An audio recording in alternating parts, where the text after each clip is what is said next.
പൊക്കോ അവിടെ എടുത്തോളൂ.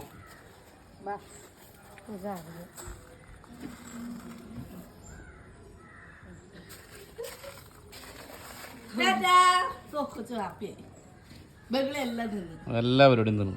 ഓക്കെ, സന്തോഷായി.